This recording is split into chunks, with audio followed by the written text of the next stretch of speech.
तो हेलो बच्चों, कैसे हैं आप सब। चलिए शुरू करते हैं आज का लेक्चर। और आज के लेक्चर में मजेदार तरीके से पढ़ेंगे। और आज के लेक्चर बहुत ही इंटरेस्टिंग होने वाला है बच्चों, बढ़िया तरीके से। और आपकी नीट की प्रिपरेशन जो चले बढ़िया तरीके से, ऐसे ही चले बढ़िया तरीके से, मजेदार तरीके से। चलिए शुरू करते हैं आज के लेक्चर। और थोड़ी सी देख लीजिए कि है क्या। तो हम ऐसे तो पहले बताएंगे ही बताएंगे, और बता सकते हैं कि है क्या। तो हम थोड़ा सा आप लोग को बता देंगे। क्या पढ़े थे हम लोग उस दिन। हम लोग क्या पढ़े थे मेरे भाई। हम लोग उस दिन यही पढ़ चुके थे कि जो हमारे पास ओपेरॉन और स्टेन ने जो हमको एक्सपेरिमेंट दिया था केमिकल एवोल्यूशन का। क्या दिया था? केमिकल एवोल्यूशन का जो हमको क्या दिया था, कॉन्सेप्ट दिया था, जो हमको थ्योरी दिया था, उसी के हम क्या कर रहे हैं अब, एक्सपेरिमेंटल वेरिफिकेशन कर रहे हैं। क्या कर रहे हैं? एक्सपेरिमेंटल वेरिफिकेशन कर रहे हैं। एक्सपेरिमेंटल वेरिफिकेशन कौन कौन किए थे भाई?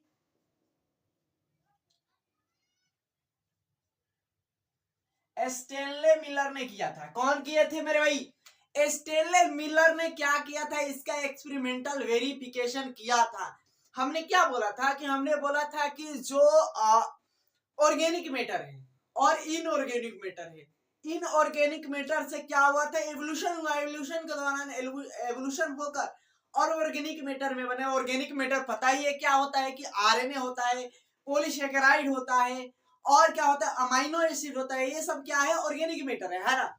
ये आरएनए डीएनए सब आपको पता ही है, ऑर्गेनिक मैटर है। और इसके बाद फर्स्ट लिविंग सेल क्या हुआ था, हम लोग को बना था फर्स्ट लिविंग सेल। अब फर्स्ट लिविंग सेल कब बना था सर, ये जानना है तो इसको भी डिस्कस कर लेते हैं। इसको भी जान लेते हैं कि हमारा फर्स्ट लिविंग सेल कब बना था। तो पहले इसको हम डिस्कस कर ले, है ना। तो देखो, यहाँ पर तो सबसे पहले आपको हम बना चुके, बहुत टाइम लगा है इसमें बनाने में। कोई इतना उतना टाइम नहीं लगा है, बहुत टाइम लगा है इसको बनाने में। क्या करें, एक्सपेरिमेंटल वेरिफिकेशन। क्या करें किसका, तो केमिकल एवोल्यूशन का। केमिकल एवोल्यूशन का एक्सपेरिमेंटल वेरिफिकेशन हमने किया है। उसका प्रायोगिक प्रमाण हमने नहीं किया है। एक वैज्ञानिक थे जो स्टेनले मिलर थे, उन्होंने इसका एक्सपेरिमेंटल वेरिफिकेशन किया। क्या ये दो वैज्ञानिक जो है बोल रहे हैं ये क्या सही है या गलत है? तो इन्होंने क्या किया कि एक सिस्टम बनाया। सिस्टम क्या था, जैसे हमने क्या रखा था कि एक एटमॉस्फेयर था। एटमॉस्फेयर में क्या था हमारे, एटमॉस्फेयर कैसा था, नेचुरली एटमॉस्फेयर कैसा था भी, बताओ। हाँ ठीक है, अगर पता है तो ठीक है। प्रिमिटिव एटमॉस्फेयर था, ऐसे तो हमको लग रहा होगा कि तुम लोग बता रहे होगे। और प्रिमिटिव एटमॉस्फेयर में हम लोग देख रहे थे कि क्या है कि गैसें कौन कौन सी थी। तो बताओ, तो हमारे पास गैसें थी, अमोनिया थी, हमारे मीथेन था, हाइड्रोजन था, और वेपर के रूप में क्या था, वेपर के रूप में वे वेपर के रूप में वेपर के रूप में क्या था, जल था। वेपर के रूप में क्या था, तो जल था। अब जल था भैया, हम लोग जान लिए। सेम इन्होंने क्या किया, अपना एक्सपेरिमेंट किया। जैसे टेम्परेचर था 800 डिग्री सेल्सियस थे, 800 से 1100 डिग्री सेल्सियस था एटमॉस्फेयर का। और उसमें एनर्जी का सोर्स हम लोग क्या दिए थे, अल्ट्रा वायलेट रे दिए थे और चमकती हुई बिजली। इन्होंने स्पार्क डिस्चार्ज का सोर्स दिया, किसकी, एनर्जी की। अब शुरू करते हैं हम यहां से। इन्होंने क्या बनाया, एक सिस्टम बनाया। एक सिस्टम बनाया और बनाकर इन्होंने देखा। तो इन्होंने इस फ्लक्स में इनके एक्सपेरिमेंट का नाम क्या है, डबल फ्लक्स एक्सपेरिमेंट। क्या है, याद रखना, इनके एक्सपेरिमेंट का नाम क्या है, तो डबल फ्लक्स एक्सपेरिमेंट, है ना। इनके एक्सपेरिमेंट का नाम है, याद रखना, इनके पूछे गए एक्सपेरिमेंट का नाम क्या है, तो डबल फ्लक्स एक्सपेरिमेंट था। अब ये डबल फ्लक्स एक्सपेरिमेंट इन्होंने किया ना, तो इन्होंने सबसे पहले क्या रखा, जो गैसें एटमॉस्फेयर में थी, ये सारे पहले बता चुके हैं।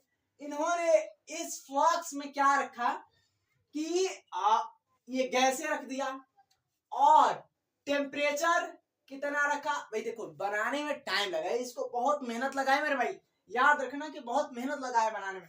इन्होंने स्पार्क डिस्चार्ज दिया, स्पार्क डिस्चार्ज मतलब एनर्जी दिया स्पार्क करके, और इन्होंने एनर्जी देकर, और यहाँ पर तुमको दिखाई दे रहा है कि ये जो कंडेंसर है ना, ये कंडेंसर किसका काम कर रहा है, तो कंडेंसेशन का काम कर रहा है। किसका काम करेगा भाई, ये कंडेंसर कंडेंसेशन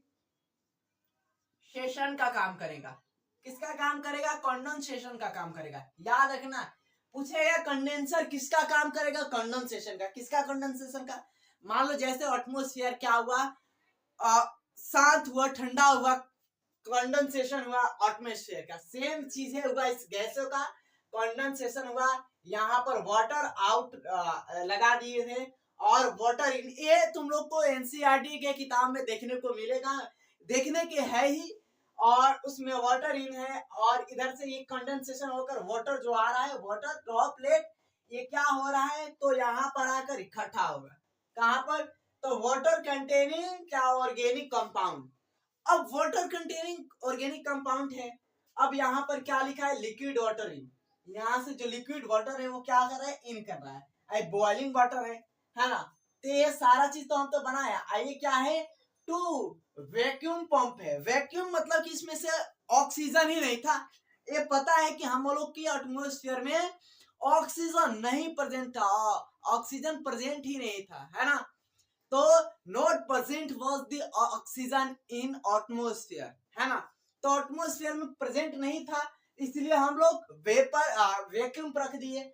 और यहाँ पर तुम लोग को पता है कि ये जो ये बॉइलिंग ड्रॉपलेट है ना, यहाँ से क्या, यहाँ से मान लो यहाँ पर ये ऑर्गेनिक मैटर बने। क्या बने, ऑर्गेनिक मैटर। अभी तो इनऑर्गेनिक मैटर था, इनऑर्गेनिक मैटर से ऑर्गेनिक मैटर बना। ऑर्गेनिक मैटर क्या बना, ऑर्गेनिक मैटर, ऑर्गेनिक कंपाउंड क्या बना, ऑर्गेनिक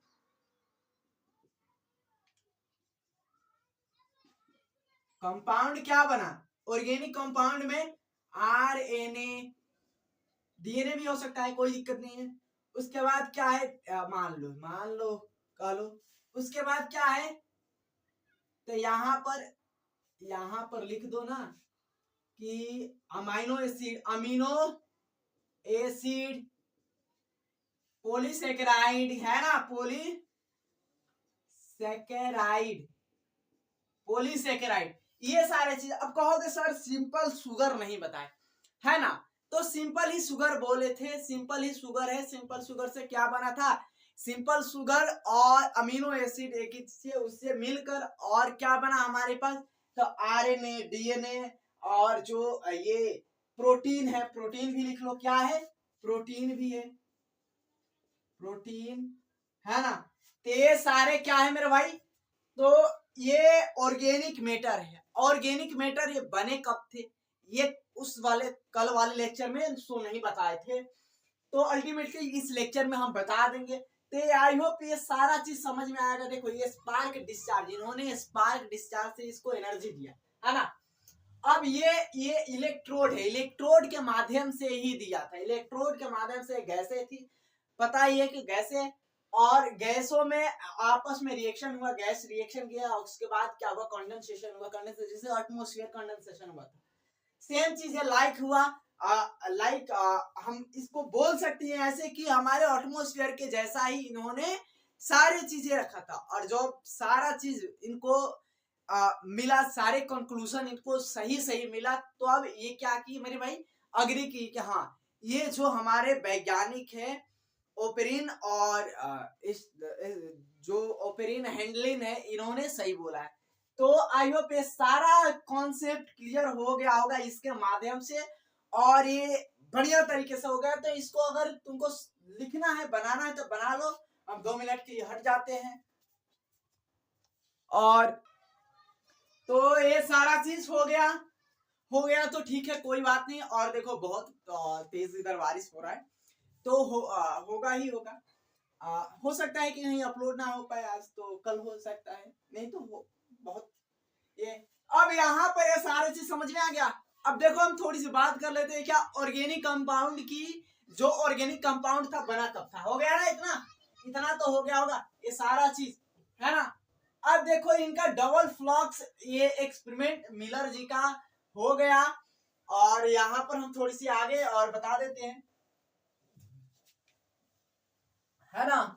बहुत मेहनत लगा था इसको बनाने में, तो ऐसे तो मेहनत लगता ही है। अब देखो हम थोड़ी सी एक बता देते हैं, सिंपल सिंपल डेटा बता देते हैं, है ना।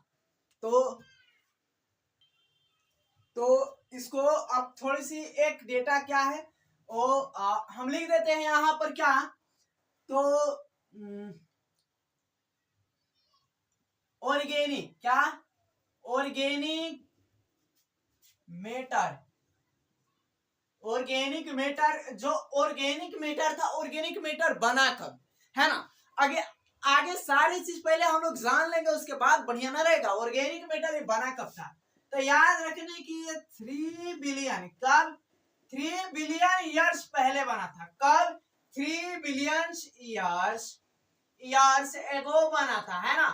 3 बिलियन ईयर्स एगो। अब देखो ये ऑर्गेनिक मैटर तो बना, लेकिन इसके बाद हमारे पास जो लाइफ आया था ना, जो फर्स्ट लिविंग सेल क्या हुआ था, फर्स्ट लिविंग सेल बना था। फर्स्ट लिविंग सेल क्या हुआ था, फर्स्ट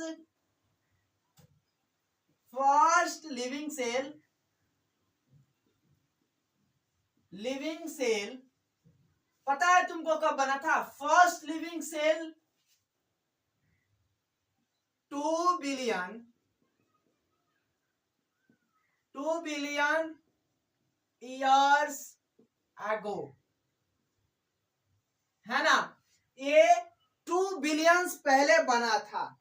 2 बिलियंस पहले तो अभी तो बहुत है, लेकिन ये याद रखना कि ये डेटा सारा चीज है, और ये डेटा के माध्यम से ही हम लोग ये सारी चीज जान चुके हैं। देखो अब जो बच्चा है ना, कि अगर उसको किसी भी फील्ड में जाना चाहता है, तो बहुत सारी अपॉर्चुनिटियां आ चुकी हैं, बहुत सारी अपॉर्चुनिटी है।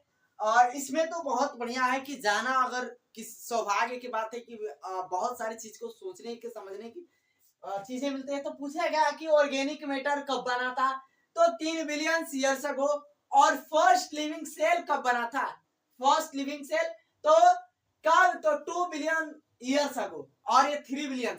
अब देखो एक चीज इसमें भी है, क्या है मेरे भाई, एक चीज इसमें है कि ये जब बना ना फर्स्ट लिविंग सेल किससे, ऑर्गेनिक से, तो इसे हम क्या बोले थे, याद रखो, पता होगा तो, ए बायोजेनेसिस बोले थे, है ना। बोले थे ना ए बायोजेनेसिस बोले ही थे। ऐसे तो नहीं है कि मेरे भाई नहीं बोले होंगे, बोले होंगे, है ना। तो ठीक है। और उसके बाद लिविंग से क्या बना, अब केवल लिविंग सेल क्या बन रहा है, सेल बन रहा है, केवल लिविंग सेल बन रहा है, क्या, लिविंग सेल, है ना। तो अब इसे बोला जा रहा है क्या, बायोजेनेसिस, क्या, बायोजेनेसिस। अब बायो इसे जेनेसिस बोला जा रहा है, क्या, बायोजेनेसिस, है ना। तो याद रखना ये सारा चीज है।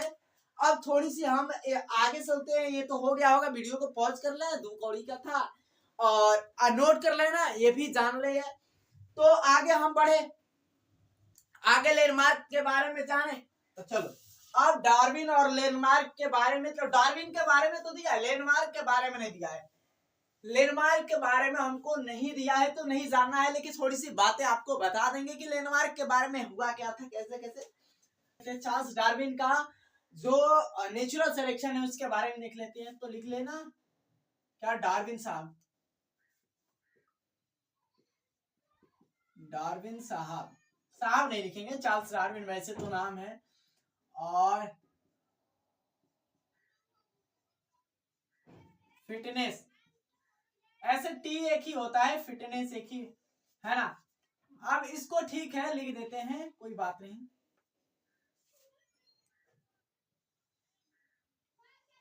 अब देखो चार्ल्स डार्विन साहब ने क्या बताया था, चार्ल्स डार्विन साहब के समझ क्या था, किसने क्या दिया था, ये सारा चीज तो हम जानेंगे ही जानेंगे। इससे पहले एक चीज जान लेते हैं लैंडमार्क के बारे में, है ना। पहले लिख देते हैं नेचुरल सिलेक्शन,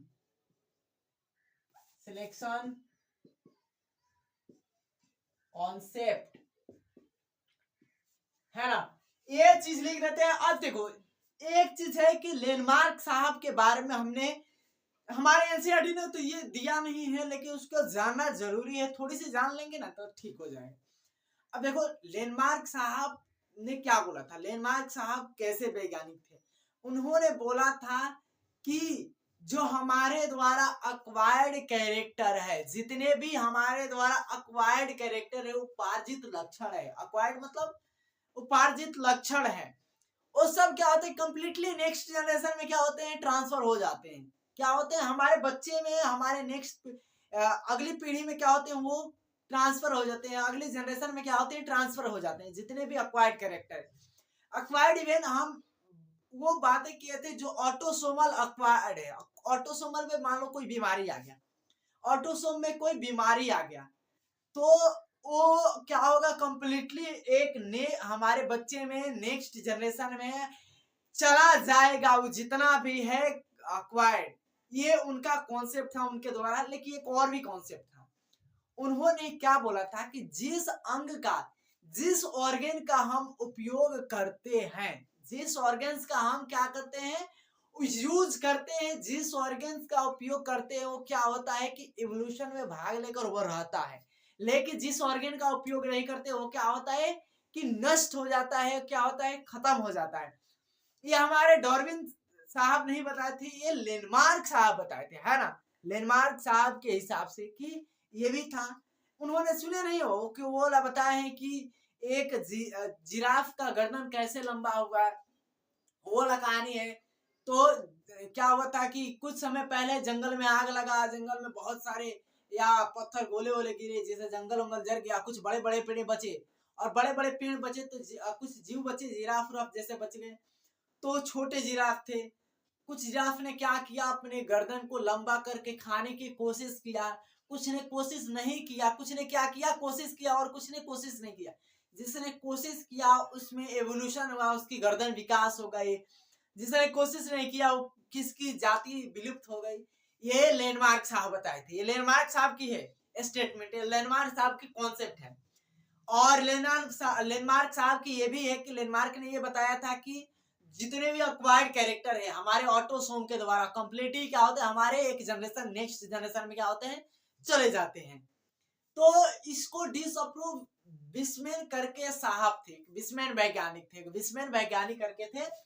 विस्मेन एक वैज्ञानिक थे, क्या थे, तो विस्मेन थे, विस्मेन वैज्ञानिक थे, है ना। विस्मेन एक बहुत बढ़िया साइंटिस्ट थे। उन्होंने भी इवोल्यूशन में बहुत बड़ा योगदान दिया है, बहुत बड़ा अपना आ, आ, भाग दिया है। तो विस्मेन साहब ने बोला कि नहीं, ये सारा चीज कॉन्सेप्ट गलत है। जो अक्वायर्ड कैरेक्टर है वो कंप्लीटली नहीं जाता। वो जो अक्वायर्ड हमारे द्वारा, हमारे ऑटोसोम के द्वारा कैरेक्टर है, जितने भी लक्षण है, मान लो कोई डिजीज है तो क्या डिजीज चला जाएगा, नहीं जाएगा, ऐसा उन्होंने बोला नहीं जाता है। जो हमारे जेनेटिक मटेरियल जो हमारे डीएनए आरएनए में डिजीज आती है, जो चेंजिंग आती है, जो म्यूटेशन आती है, जो बीमारी आती है, जनन द्रव से बोला था। जो बिस्मिल साहब थे उन्होंने क्या बोला, इसे जनन द्रव बोला। डीएनए उसमें जो दिक्कत आते हैं, उसमें जो चेंजिंग होता है, जो उसमें बीमारी रहती है, तब वो क्या होता है हमारे कंप्लीटली नेक्स्ट जनरेशन में चला जाता है। लेकिन ये क्या होता है ऑटोसोम के द्वारा किया गया नहीं जाता। अब देखो इस पर एक्सपेरिमेंट, एक बहुत बढ़िया एक्सपेरिमेंट किया। कौन, बिस्मिल साहब। इन्होंने चूहे की कई संततियों तक क्या किया, उनकी पूंछ काटा। क्या किया है, पूंछ को भाई लाओ, पूछ काटते रहे, पूछ काटते रहे, मतलब कई संततियों तो कई जनरेशन तक उसकी क्या की पूछ काटते ही रहे, जे वो देखने के लिए कि क्या भाई इसकी पूछ काट देते हैं हम तो क्या उसके बच्चे जो होंगे क्या उसका भी पूछ कटा हुआ मिलेगा। हाँ अब सुनो कॉन्सेप्ट इनका, मतलब कि ये ठीक लगाए थे। तो किनके, तो लैंडमार्क साहब के लिए। लैंडमार्क साहब ने यही तो बोला था, जो हमारे अक्वायर्ड कैरेक्टर, मान लो हाथ कट गया तो बच्चे के जन्म हमारा होगा तो हाथ कटा हुआ होगा, ऐसा थोड़ी नहीं है। ये पता नहीं कहां से कॉन्सेप्ट जोकर लाए थे भाई। ये लैंडमार्क साहब की कॉन्सेप्ट कहां से आया था, हमको समझ में नहीं आता था। तो ये इसको डिसअप्रूव किसने किया था मेरे भाई, तो बिस्मिल साहब ने। उन्होंने ठीक ठीक लगाया कि चूहे की पूंछ काटने शुरू किया। जो माइक था उसका क्या किया, उन्होंने पूंछ काटते गया। कुछ बहुत सारे चूहे थे, सबका काटा, और कुछ जनरेशन तक उनकी काटा पूंछ। तो देखा कि नहीं कट रहा है भाई, कट रहा है तो उसकी बच्चे जन्म हो रहे तो पूछे वाला जन्म हो रहे हैं। तो उसने कहा कि नहीं, जो लेनमार्क साहब बताए थे सारा कॉन्सेप्ट गलत है, सारे चीज को डिसअप्रूव कर दिया। तो लेनमार्क साहब की याद रखने की, लेनमार्क साहब की क्या, लेनमार्क की कॉन्सेप्ट की के कॉन्सेप्ट विस्मेन, किसने, तो विस्मेन साहब ने, किसने, विस्मेन ने क्या किया, डिसअप्रूव किया है ना, डिसअप्रूव किया है ना। याद रखना, ये दिया नहीं है अप्रूव किया, ये किया, हम वैसे लिखने के लिए लिख लिए, बता दिए, समझा दिए कि विस्मेन साहब ने इसको अप्रूव किया। अब जैसे मान लो कि हम लोग हैं, हम लोग अपने आप को डार्विन साहब के अनुसार हम लोग अपने आप को नहीं बदलेंगे, हम लोग अपने आप को वातावरण के, एनवायरनमेंट के अनुसार, नेचर के अनुसार नहीं चेंज करेंगे तो हम लोग की जाति विलुप्त हो जाएगा। अभी पढ़ेंगे इसको, तो हो गया होगा इसको। चलो, ये कॉन्सेप्ट था, इतना था, लेनमार्क साहब बताए थे, विस्मेन साहब ने उसको खारिज कर दिया था। अब रिप्रोडक्टिव फिटनेस की बातें आ रहा है ना, तो रिप्रोडक्टिव फिटनेस में है क्या मेरे भाई, रिप्रोडक्टिव फिटनेस में है क्या, तो हम उसको जान लेते हैं। थोड़ा सा है, ज्यादा नहीं है, है ना, ज्यादा नहीं है तो क्या है, सर बताते हो कम है, कम है, ज्यादा ही लिखवा देते हो, है ना। इसकी बात है, रिप्रोडक्टिव क्या रे, फिटनेस की बातें रही, फिटनेस की, रिप्रोडक्टिव फिटनेस की बातें कर रहे हैं हम, किसकी, तो रिप्रोडक्टिव फिटनेस। अब भैया रिप्रोडक्टिव फिटनेस क्या है, तो अकॉर्डिंग टू द डार्विन, एक और डार्विन के अनुसार जो जीव सबसे ज्यादा रिप्रोडक्शन शो करेगा इस वातावरण में, इस इन्वायरमेंट में, जो सबसे ज्यादा रिप्रोडक्शन शो करेगा, जो सबसे ज्यादा अपने प्रोजेनी को बढ़ाएगा, जिसकी पॉपुलेशन दर ज्यादा होगा, जिसकी पॉपुलेशन ज्यादा क्या करेगी, रिप्रोडक्शन करेगी, उसी का सिलेक्शन क्या करेगा, नेचर करेगा। उसी का सिलेक्शन कौन करेगा भाई, तो नेचर करेगा। ये डार्विन जी ने बताया था, डार्विन के अनुसार, कि जो जितना ज्यादा रिप्रोडक्शन करेगा, जितना ज्यादा क्या होगा, जनन करेगा, वही क्या होगा कि उसी का सिलेक्शन नेचर कर सकती है, उसी का सिलेक्शन नेचर करेगी, अन्यथा बाकी सबका नहीं करेगी। जो रिप्रोडक्शन नहीं करेगा, जो रिप्रोडक्शन नहीं दिखाएगा, उसकी सिलेक्शन नेचर नहीं करती है। वैसे तो तुम लोग को पता ही है कि जिसकी जनसंख्या ज्यादा होती है उसी की बात मान्य रहती है, उसी की जिसकी ज्यादा वोट होता है उसी को लोग क्या करते हैं, जिताते हैं, है ना, वही जीतता है अल्टीमेटली। सेम क्या है कि नेचर के अनुसार जो ज्यादा रिप्रोडक्शन दिखाएगा, जो ज्यादा अपने आप को क्या करेगा, रिप्रेजेंट करेगा, नेचर के सामने रिप्रेजेंट करेगा, सबसे ज्यादा दिखाएगा, उसी का सिलेक्शन नेचर करेगी। इसी को क्या बोला जाता है, रिप्रोडक्टिव फिटनेस या नेचुरल सिलेक्शन। क्या है, नेचुरल सिलेक्शन का कॉन्सेप्ट किसने दिया था, ये पूछ सकता है कि नेचुरल सिलेक्शन का कॉन्सेप्ट किसने दिया था मेरे भाई, डार्विन साहब ने दिया था। और किसने दिया था, देंगे कौन, डार्विन साहब ही देंगे। अब डार्विन साहब का कॉन्सेप्ट तो बहुत बढ़िया था, लेकिन एक चीज है, यहाँ पर एक वैज्ञानिक और आते हैं, एक वैज्ञानिक जो सेम जो डार्विन साहब थे, जो डार्विन साहब ने बताया, जो डार्विन साहब ने समझाया, सेम एक जैसे ही क्या था, उनका भी एक वैज्ञानिक थे, उनका भी कॉन्सेप्ट था। उस वैज्ञानिक का हम नाम लिख देते हैं, है ना। तो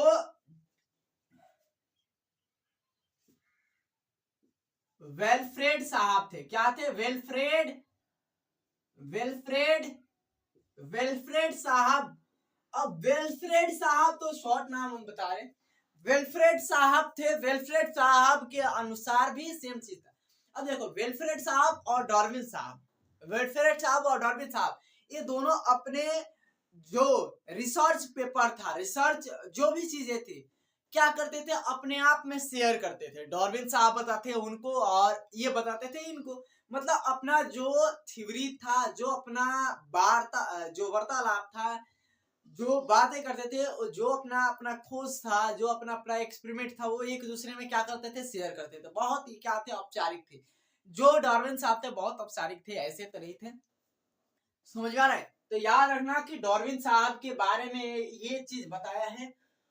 और रिप्रोडक्टिव फिटनेस की बातें आएगी तो रिप्रोडक्टिव फिटनेस में क्या है, रिप्रोडक्टिव फिटनेस में क्या है, तो रिप्रोडक्टिव फिटनेस में क्या होगा, बोल देना कि जो जीव ज्यादा जनन करेगा, जो जीव ज्यादा रिप्रेजेंट अपने आप को करेगा नेचर के सामने, उसी का सिलेक्शन नेचर करेगा रिप्रोडक्टिव फिटनेस से, है ना।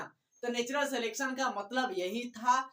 सो इसको वीडियो पॉज कर लो, पॉज करके नोट कर लो। हम लिख देते हैं कि जो जीव क्या करेगा, जो जीव ज्यादा रिप्रोडक्शन करेगा, जो और ऑर्गेनिज्म, जो ऑर्गेनिज्म ज्यादा क्या रिप्रोडक्शन शो करेगा, जो जो ज्यादा रिप्रोडक्शन शो करेगा, उसी का केवल सिलेक्शन नेचर कर सकती है। क्या कर सकती है, उसी का सिलेक्शन नेचर नेचर करती है। नेचर नटूरे मत पढ़ लेना, क्या है नेचर, नटूरे मत पढ़ना। नटूरे तो वैसे तो बच्चे पढ़ देते हैं, बच्चे नहीं। अब छोटे बच्चों को तो क्या लेना देना है। हम लोग वैसे तो एक एक चीज मेम्स भी बना था इस पर नटूरे का, तो वैसे याद पड़ जाता है कभी कभी। नेचर नेचर देखते हैं तो नटूरे याद पड़ जाता है, नटूरे नहीं। वीडियो को पॉज कर लो, पॉज करके नोट कर लो, ये है, ये करके दिखाओ, अब ये करके दिखाओ, है ना। अब चलो इस दोनों चीज को नोट कर लो, और नोट करके बढ़िया तरीके से अब हम इसको देख लेते हैं क्या, तो प्रूफ देख लेते हैं। किसका प्रूफ देख लेते हैं, एविडेंस देख लेते हैं। किसका एविडेंस देख लेते हैं, तो एवोल्यूशन का। वीडियो को पॉज कर लो, पॉज करके नोट कर लो। हो गया तो बोल देना, हो गया ना। चलो बहुत बढ़िया, वैसे तो ठीक है ना। अब नेचुरल सिलेक्शन का मतलब समझ में आ गया, प्राकृतिक चयन। याद रखना प्राकृतिक चयन क्या है, नेचुरल सिलेक्शन का मतलब क्या है, याद रखना। ये याद रहेगा तो बहुत बढ़िया रहेगा, है ना। तो याद रखना है कि नेचुरल सिलेक्शन का मतलब क्या है, नेचुरल सिलेक्शन का मतलब क्या है, याद रहना चाहिए तुम लोग को, है ना। अब लिख देते हैं एविडेंस, एविडेंसेस ऑफ क्या, इवोल्यूशन। क्या एविडेंस है ना, क्या एविडेंस है। अब एविडेंस के बारे में तो तुम लोग को पता नहीं है, लेकिन हमको बताना पड़ेगा। एविडेंस मतलब क्या है कि क्या इसका प्रमाण है, विकास का, एवोल्यूशन का प्रमाण देना है। एवोल्यूशन का प्रमाण दो, है ना। होमोलॉजी, होमो, और क्या है, एनालॉजी।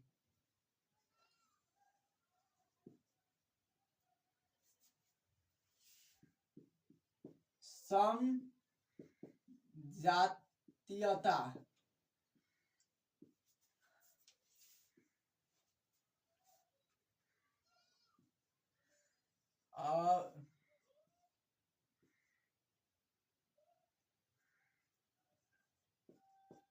अवृज्यता।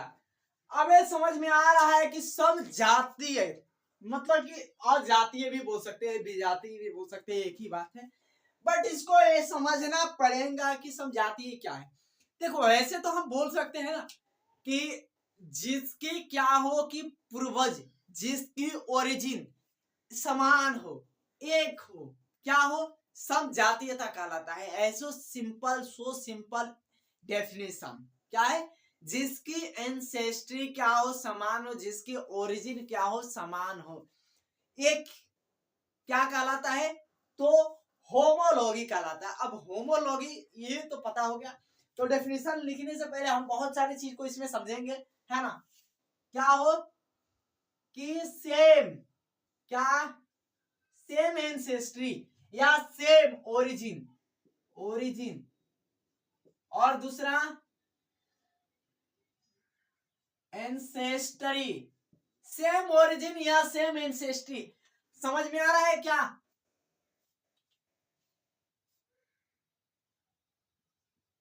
समान उत्पत्ति या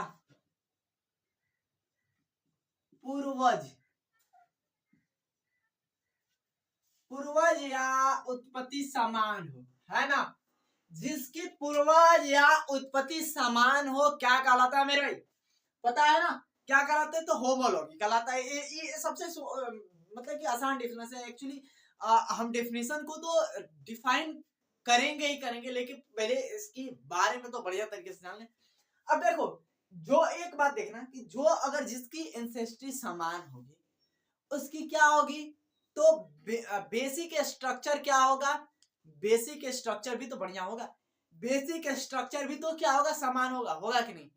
जिसकी एंसेस्ट्री, जिसकी पूर्वज समान होंगे उसकी बेसिक स्ट्रक्चर समान होगा कि नहीं? होगा ना। तो उसकी क्या होगी? बेसिक स्ट्रक्चर क्या होगी? बेसिक स्ट्रक्चर क्या होगी? सेम, समान होगी। क्या होगी? आधारीय संरचना। आधारीय संरचना क्या होगी?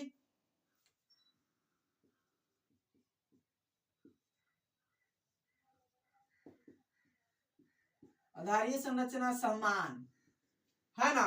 अब ये तुम लोग को ये भी समझ में आ रहा है कि बेसिक स्ट्रक्चर आधारीय संरचना क्या होगी? समान होगी।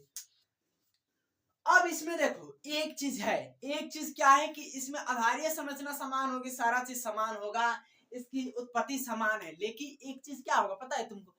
इसमें क्या होगा कि डाइवर्जेंट एवोल्यूशन होगा। क्या होगा? डाइवर्जेंट एवोल्यूशन होगा, है ना।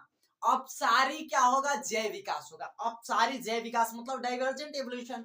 It's called divergent evolution. Divergent evolution, है ना। क्या होगा? ऐसे तो समझ लेना कि क्या होगा इसमें? डाइवर्जेंट, डाइवर्जेंट क्या होगा? एवोल्यूशन होगा। क्या होगा? अपसारी, हिंदी में क्या बोले इसे? अपसारी, अपसारी विकास, विकास बोल दो, विकास, है ना। जय विकास याद रखना, अपसारी जय विकास छोड़ दिए हैं, उसे कोई मतलब नहीं है। अपसारी जय विकास होगा, है ना। जब अपसारी जय विकास होगा तो कार्य क्या होंगे मेरे भाई? अपसारी जय विकास का मतलब डाइवर्जेंट, डाइवर्ट हो जाते हैं। क्या होते हैं? डाइवर्ट। इनकी विकास देखो है तो ओरिजिन सेम, एंसेस्ट्री सेम, आधारीय संरचना सेम है, लेकिन इसमें क्या क्या होगा? डाइवर्जेंट एवोल्यूशन होगा। जब डाइवर्जेंट एवोल्यूशन होगा ना तो क्या होगा कि इनकी जो कार्य है, इनकी जो फंक्शन है, फंक्शन इज द क्या होगी? डिफरेंट, डिफरेंट क्या होगी? Function will be different, function will be different होगी। समझ में आ रहा है? तो फंक्शन क्या होगी? जो कार्य, फंक्शन, फंक्शन यानी कार्य अलग थलग होगी। क्या होगी? अलग थलग, अलग थलग होगी। अलग थलग मतलब अलग अलग होगी, है ना।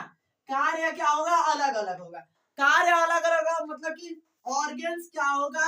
ऑर्गेन्स जिसे homology organs, homology organs, homology organs कहते हैं। अब होमोलोगी ऑर्गेन्स क्या है सर? अब मान लो कि तुम लोग को देखो हम तो वैसे तो शो कर रहा होगा, अभी से ही शो कर रहा होगा तुम्हारे स्क्रीन पर। जैसे कि हम लोग की जो मुंडी है, हम लोग की जो जो वर्टिब्रेट की क्या है? हेड है। वर्टिब्रेट की हेड है, वर्टिब्रेट की ब्रेन है, वर्टिब्रेट की ब्रेन है, वर्टिब्रेट की क्या है? फोर लिम्स है। हम लोग की ये फोर लिम्स है ना। This is the four limbs, या this is the four limbs, है ना। अब इसमें क्या है? रेडियस है, रेडियस है, क्या है? रेडियस अल्ना है ना। इसमें अल्ना हड्डी भी है, रेडियस है ना। तो आप लोग को ये पता है कि यहाँ पर कार्पल होगा, मेटा कार्पल ये है, फैलेंजेस है, फैलेंजेस है ना, फैलेंजेस है ना। सेम चीजें देखो हम लोगों में जैसे है वैसे क्या होगा कि अगर एक हम बात करें किसी चीता की, किसी क्या चीता की, पेंथर की बातें करें तो सेम होगा, इक्वल होगा। किसी पेंथर की क्या होगा, इक्वल होगा। अब किसी चमगादड़ की बातें करें ना, एनसीईआरटी में मेरे भाई दिया है, एनसीईआरटी में दिया है किसी चमगादड़ की जो रात में उड़ने वाला, पक्षियों में तैरने वाला चमगादड़ है, उसका भी क्या होगा, ये सारा इक्वल होता है। लेकिन क्या होगी, फंक्शन इज द डिफरेंट। क्या है, फंक्शन डिफरेंट है। फंक्शन क्या है, कार्य क्या है, डिफरेंट डिफरेंट है। हम लोग इसकी मान लो अल्टीमेटली काम कर, मल्टीपल काम करने में इसकी यूज करते हैं। अभी चलने में तो यूज नहीं करते, कोई कोई है जो विकलांग है तो फिर भी वो क्या हो रहा है कि वो ई रिक्शा पर क्या हो रहा है, बैठ जा रहा है। और हम लोग इसकी क्या काम में ला रहे हैं, तो इसे चलने में ला रहे हैं, इसे चलने में ला रहे हैं। ऐसा नहीं है मेरे भाई, चलने में नहीं लाते, इसे खाने में लाते हैं। मल्टीपल चीजें करने में, मल्टीपल चीजें तो हाथ से की जाती है। लेकिन वही एक हम चीता की बात करें, एक टाइगर की बात करें, तो टाइगर क्या होता है, चलने में, उसको क्या करने में, उसको वॉल जो टहलना है, क्या करना, जो दौड़ना है, दौड़ने में वो हेल्प करता है। इट्स हेल्प रनिंग, क्या करता है, रनिंग में क्या करता है, हेल्प करता है। या तो और चमगादड़ की बातें करें तो चमगादड़ क्या करने में, उसको उसको यूज किस में करता है, तो उड़ने में करता है ना। तो मल्टीपल देखो, मल्टीपल हम लोग सिमिलैरिटी देख सकते हैं, मल्टीपल सिमिलैरिटी देख सकते हैं, मल्टीपल सिमिलैरिटी है। मल्टीपल सिमिलैरिटी के साथ साथ में क्या हो सकता है, डिफरेंट डिफरेंट फंक्शन हो सकते हैं, different type of the function हो सकते हैं, है ना। तो डिफरेंट फंक्शन होने का कारण भी है कि हम लोग की कुछ स्तर साइज पे भी निर्भर कर सकता है, या कुछ स्तर बहुत सारी चीजें जो निर्भर कर सकता है। तो वैसा ही है इसमें जो हम एग्जांपल है उसको तो लिख देंगे, लेकिन आप याद रखना, ये समझ में आया, ओरिजिन समान, एंसेस्ट्री इक्वल, सिमिलैरिटी सेम है, बेसिक स्ट्रक्चर क्या है, सेम है, सिमिलर है। और बेसिक स्ट्रक्चर सिमिलर होते हुए क्या होती है, इसमें डाइवर्जेंट एवोल्यूशन होती है। क्या होती है, अपसारी जैव विकास होती है। अपसारी जैव विकास जब होगी ना, तो क्या होगा, उसके फंक्शन डिफरेंट हो जाएगा, उसका फंक्शन मतलब कार्य डिफरेंट, अलग अलग अलग थलग हो जाएगा। जैसे हम लोग का ब्रेन है, हम लोग का ब्रेन है, मतलब कि हम लोग वर्टिब्रेटा आते हैं, तो अगर मान लो मंकी गाय का बंदर का ब्रेन मान ले, एक गाय का ब्रेन मान ले, मतलब सबका ब्रेन अलग अलग, कार्य तो अलग अलग है ना, है ना। तो एक्चुअली में उसकी ओरिजिनेट सेम है, लेकिन क्या है कि कार्य फंक्शन डिफरेंट है। सेम इसमें आ जाओ, इसके उल्टा आ जाओ, सेम इसके उल्टा आ जाओ, क्या है, तो डिफरेंट, क्या है, डिफरेंट, डिफरेंट क्या है, उसकी ओरिजिन है, ओरिजिन है, ओरिजिनेट उसकी क्या है, ओरिजिन, ओरिजिन डिफरेंट है, डिफरेंट है। एंसेस्ट्री, एंसेस्ट्री क्या है, डिफरेंट है। बट सिमिलैरिटी क्या है, सिमिलैरिटी क्या है, उसके जो विकास है उसमें सिमिलैरिटी आ जाती है। तो देखो यहां पर इसमें डिफरेंट क्या हो जाएगा, डिफरेंट, यहां पर देखो डिफरेंट उसके स्ट्रक्चरल, बेसिक स्ट्रक्चर भी हो जाएगा, बेसिक स्ट्रक्चर भी डिफरेंट होगा, बेसिक स्ट्रक्चर, है ना, बेसिक स्ट्रक्चर, ठीक तो है, अबे किसी को समझ में नहीं आ रहा है, स्ट्रक्चर ठीक है, तो बेसिक स्ट्रक्चर, अबे किसको समझ में नहीं आ रहा, समझ में तो आना चाहिए बेसिक स्ट्रक्चर। बट इसमें क्या होगा कि जो एवोल्यूशन होगा, क्या होगा, कन्वर्जेंट, कन्वर्जेंट क्या होगा, एवोल्यूशन होगा। अभी समझ में आ रहा है, एवोल्यूशन, कन्वर्जेंट एवोल्यूशन मतलब क्या होगा, एक समान एवोल्यूशन, क्या होगा, एवोल्यूशन समान होगा। अभी इसका एग्जांपल बहुत सारा है, जिसे एनोलॉगी क्या बोलते हैं, एनोलॉगी, एनोलॉगी क्या ऑर्गन्स बोलते हैं, ऑर्गन्स, है ना। अब ये तुमको समझ में आ रहा है, नहीं आ रहा है तो बोल देना, ठीक है हम समझा देंगे। देखो, जिसकी ओरिजिनेट एंसेस्ट्री डिफरेंट हो, जिसकी क्या हो, पूर्वज भी अलग हो, जिसके उत्पत्ति भी अलग हो, जो क्या हो, जो डिफरेंट उसके बनावट भी क्या हो, डिफरेंट हो, जिसके संरचना, आधारीय संरचना भी अलग अलग हो, अलग थलग। लेकिन जो एवोल्यूशन हो रहा है, जो इसकी विकास हो रहा है, जो उसकी क्या है विकास, वो कैसी हो रही है, तो कन्वर्जेंट, एक साथ साथ विकास हो रही है। कन्वर्जेंट होने के साथ साथ तब क्या होगा, इसकी जो फंक्शन है, जो इसकी कार्य है, सब सिमिलर होगा। क्या होगा, but function, but function will be similar. क्या विल बी सिमिलर, है ना। फंक्शन क्या होगा, सिमिलर होगा। कार्य एक समान होगा। कार्य क्या होगा, कार्य एक समान, कार्य क्या होगा, एक समान होगा, है ना। अब तो समझ में आ रहा है, कार्य एक समान होगा। क्या दिखाई दे रहा है तुमको, देख ले पहले, दिखाई दे रहा हो तो ठीक है। कार्य एक समान होगा, ये सारा चीज समझ में आ गया मेरे भाई। कोई ऐसा बच्चा है जिसको नहीं समझ में आया, बोल सकता है। अब इसकी हम एग्जांपल कुछ लिख लेते हैं। देखो इसमें एग्जांपल में क्या दिया है पता है तुमको, एग्जांपल में इसको स्वीट पोटैटो दे दिया है। क्या दिया है, स्वीट पोटैटो। स्वीट पोटैटो जो हम लोग आम भाषा में क्या बोलते हैं, लोकल भाषा में इधर तो कौन बोला जाता है, लेकिन तुम लोग के तरफ क्या बोला जाता है हमको पता नहीं है। जो भी बोला जाता है एक्स वाई जेड, लेकिन स्वीट पोटैटो और पोटैटो में क्या है, स्वीट पोटैटो की रूट, स्वीट पोटैटो की रूट क्या बोला है। एग्जाम्पल हम लिख देते हैं, क्या एग्जाम्पल, क्या sweet potato root, sweet potato root. और दूसरा इसके ये बोला है पोटैटो, पोटैटो का क्या बोला है, तो स्टेम बोला है। स्टेम मतलब समझ में आता है क्या होता है। अब इसके बटे में मतलब कि जोड़ दो, जोड़ने का मतलब क्या है, दोनों का काम क्या है भाई, तो फूड स्टोर में, क्या, फूड स्टोर। अब देखो जो रूट है स्वीट पोटैटो का, वो भी क्या करता है, फूड स्टोर करता है। ये जो है ये पोटैटो, ये भी फूड स्टोर करता है, फूड स्टोर करता है। दूसरा एग्जांपल क्या है, जो बटरफ्लाई है, बटरफ्लाई के जो पंख है, जो क्या है, पंख है, पंखुड़िया है। और जो हमारे जो बर्ड्स है, जो बर्ड्स है ना, उसकी जो पंख है, काम क्या है, सिमिलर। डिफरेंट क्या है, स्पीसीज। ओरिजिनेट क्या है, डिफरेंट। स्ट्रक्चर क्या है, डिफरेंट।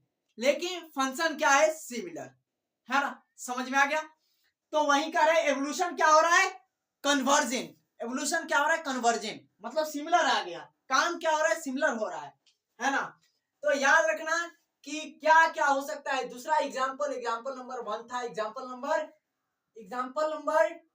2 है। या एग्जाम्पल हम अलग लिख दें, हो गया होगा, वीडियो को पॉज करके नोट कर लेना। हो गया, ये हो गया ना, मिटा दे, हम इसको मिटा दे क्या, यहीं पे लिख दो, यहीं पे लिख देते हैं इसका भी एग्जाम्पल। इसका एग्जाम्पल लिख लो क्या, तो हम बटरफ्लाई लिख देते हैं, बटरफ्लाई और क्या, बर्ड्स, बर्ड्स की दोनों की क्या है, पंख। जो पंख है दोनों की सिमिलर काम करती है ना, सिमिलर काम करती है। यहाँ पर पूरे वर्टिब्रेट की क्या, ब्रेन, किसकी बात कर रहे हैं, वर्टिब्रेट की, वर्टिब्रेट्स की, वर्टिब्रेट्स की ब्रेन, वर्टिब्रेट्स की क्या बातें करते हैं। अब अलग से लिख देते हैं, है ना, हेड लिख देते हैं। हेड किसकी, वर्टिब्रेट की, वर्टिब्रेट की, ब्रेड्स की क्या, हेड। वर्टिब्रेट्स की हेड भी बातें कर लो, याद रखना। अब इसमें एक चीज है, ऑक्टोपस की आईज भी दिया है, ऑक्टोपस की आई दिया है, ऑक्टोपस की आई देख लो, इसमें दिया है ऑक्टोपस की आई, याद रखना। जो देख रहा है बच्चा, ठीक है। अब यहाँ पर देखो एक चीज और क्या है, यहाँ पर हम लिख देते हैं, अभी तुरंत लिख देते हैं, जो बैगन गुलास, क्या,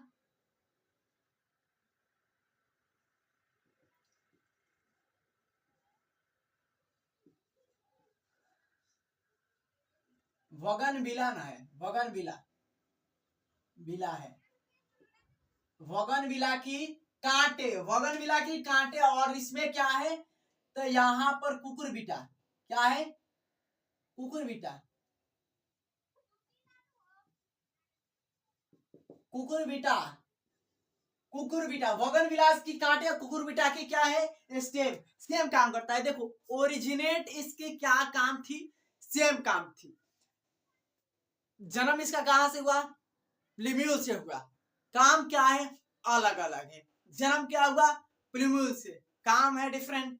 तो वही वगनविलास की कांटे हैं। और स्क्रीन पर वैसे तो दिखाई दे ही रहा होगा, ऑक्टोपस की आंखें और हमारी आंखें, ऑक्टोपस की आंखें और हमारी आंखें इसमें एग्जांपल है। याद रखना, ऑक्टोपस की आंखें और हमारी आंखें, यहाँ पर ये बोल देते हैं एनालॉजी में, है ना।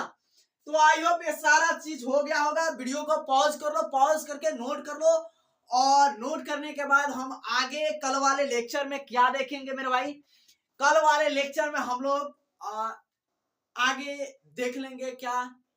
तो अभी डार्विन साहब के बारे में है, डार्विन साहब का और भी चीजें। तो चलिए मिलते हैं नेक्स्ट वीडियो में। जय हिंद।